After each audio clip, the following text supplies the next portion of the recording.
The discussion about security guarantees for Ukraine has intensified. There's a lot of talk right now about what that's going to look like, who's going to contribute what, and what will be sufficient to deter Russia from starting another war in the future. And on the one hand, it's good because the question about security guarantees is very important for the possibility of ending this war. But at the same time, I think it's still also clear that the discussion is quite immature. So let's talk about it. There is a certain irony to the fact that, to a large extent, it was the meeting between Trump and Putin in Alaska that sparked the current discussion about security guarantees for Ukraine. After that meeting, Trump claimed that Putin had agreed to the West providing security guarantees after the termination of the war. And Putin actually never said that, but because Trump kept on saying that Putin had said it, then everyone else started to work under the assumption that this was somehow a done deal. And since then, there have been many discussions, especially among the European NATO countries, about who can contribute to these security guarantees and when that might happen. There have been talks about how the West can provide soldiers on the ground or aircraft to patrol the skies or maritime missions in the Black Sea or what other measures that can be put in place. And it's also been discussed how the Ukrainian army can be equipped so that they will be well prepared for any future Russian aggression. And finally, there's also been a very important discussion about the role of the United States in all of this and what Trump will be willing to provide in terms of support for this effort. So on the one hand, this is good. For far too long, the discussions about how the war in Ukraine can end have focused on the wrong issues and have neglected this issue of security guarantees, which, as I see it, is probably the most important aspect to discuss in the first place. And because until this Alaska summit, what most people talked about was the issue of territory and where the border should be after a peace settlement. But now it's a much more nuanced discussion, and there seems to be a broader understanding that this issue of security guarantees needs to be on the table. And I have for a very long time said that it's a mistake to assume that this is a war about territory. The war in Ukraine is not primarily a territorial war. It's a war of independence. So the central issue is the question of Ukrainian independence or Russian dominance over Ukraine in the future. And to assume that you could settle a war of independence by giving some territorial concessions, that's just an absolute misunderstanding of the dynamics of the war. So it was a hopeless project. And in that sense, I think it's good that we are now talking about security guarantees, because it means that we've moved the discussion from viewing this as a war about territory to recognizing that it's a war about Ukrainian independence.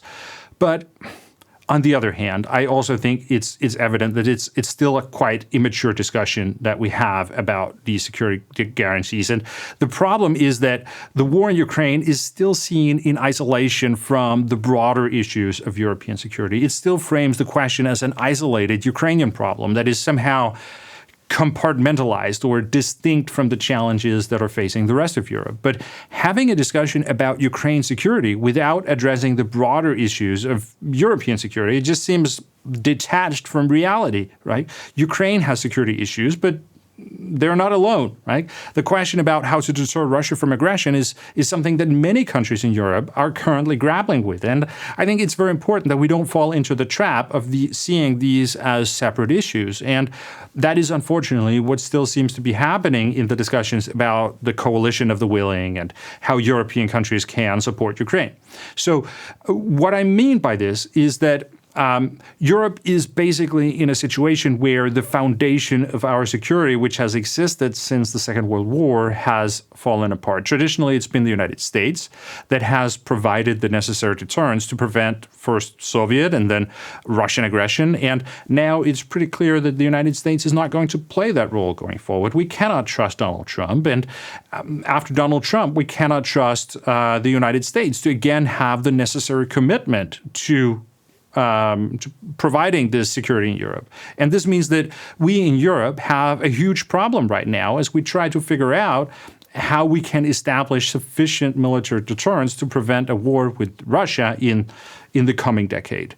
And the idea that we could have this discussion among European NATO countries separately from a discussion about Ukrainian security is quite frankly absurd, right? Ukraine has the second largest army in Europe.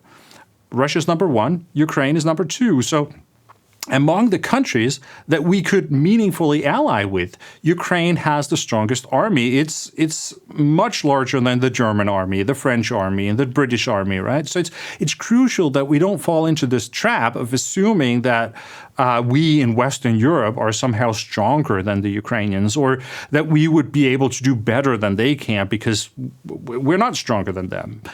So Ukraine is the only country right now in Europe that is strong enough to actually withstand the kind of pressure that Russia is putting on them. So the point I want to make is that the security order in Europe needs to be redefined. And we in Western Europe must come to terms with the fact that our strongest ally, the United States, is pulling away and leaving us behind. And we obviously need to look around in our neighborhood to see what other strong potential allies can provide some of the capabilities that the Americans are no longer willing to offer. And Ukraine clearly stands out as someone who actually has what we need. So the way I see it, if we want to have a chance of deterring Russia from aggression in the future and preventing war in Europe, well, we depend on Ukraine, right?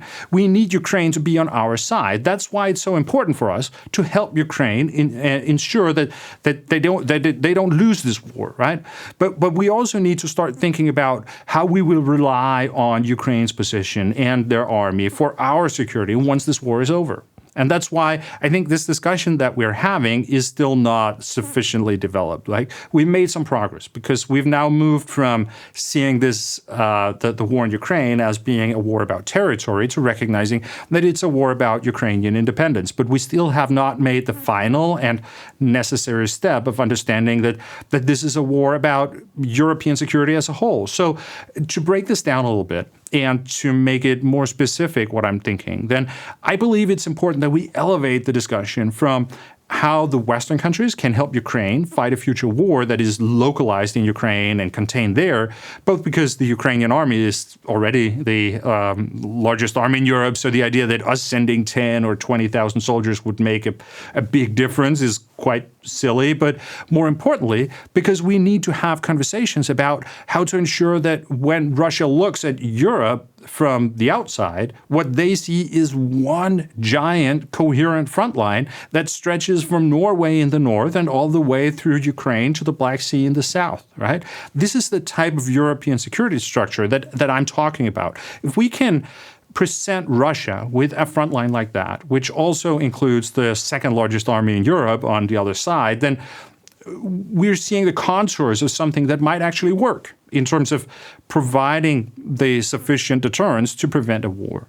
And the reason why this would be intimidating is that it would make it really difficult for Putin to control escalation or to concentrate forces in a localized conflict if he starts a war. He would be facing the potential of what is called horizontal escalation, where suddenly a war can spread from one area to another.